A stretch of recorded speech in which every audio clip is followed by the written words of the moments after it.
ભરૂચ નગરપાલિકાની સામાન્ય સભા દરમિયાન કોંગ્રેસના કોર્પોરેટર અનેક સ્થાનિક પ્રશ્નોને લઈ તંત્ર અને સત્તાધારી પક્ષ સામે ઉગ્ર રજૂઆત કરી હતી. શહેરમાં રસ્તા, ગટર, સફાઈ, પીવાના પાણી સહિતના મુદ્દાઓ પર કોંગ્રેસે સવાલો ઉઠાવતા સભામાં થોડા સમય માટે હોબાળો અને ગરમાગરમીનો માહોલ સર્જાયો હતો.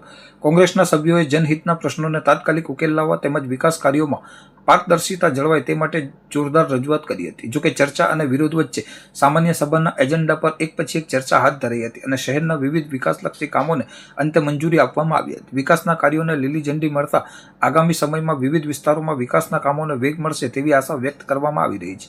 નગરપાલિકાની સામાન્ય સભામાં વિરોધ અને વિકાસ બંનેની ઝલક જોવા મળી હતી. જ્યાં એક તરફ કોંગ્રેસે જનતાના પ્રશ્નોને વાચા આપી હતી તો બીજી તરફ શહેરના વિકાસ માટેના મહત્વના ઠરાવો પણ મંજૂર કરવામાં આવ્યા હતા. પરંપરા રહી છે ભરૂચ નગરપાલિકાના અંદર સામાન્ય સભા હોય તો વિપક્ષના જે સવાલો હોય એના જવાબ ન આપવા અને ભાગી જવું.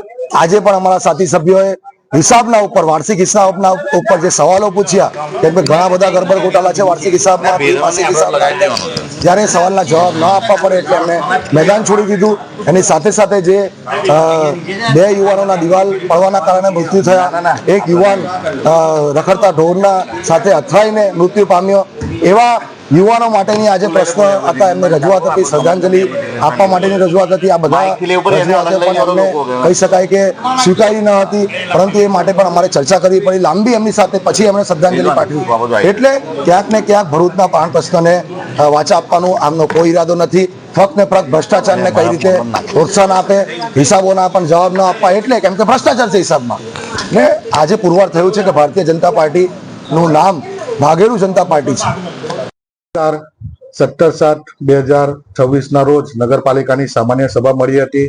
એ સભામાં વિવિધ ચેરમેનોની વરણી કરવામાં આવી છે. દરેક ચેરમેનોને હું અભિનંદન પાઠવું છું.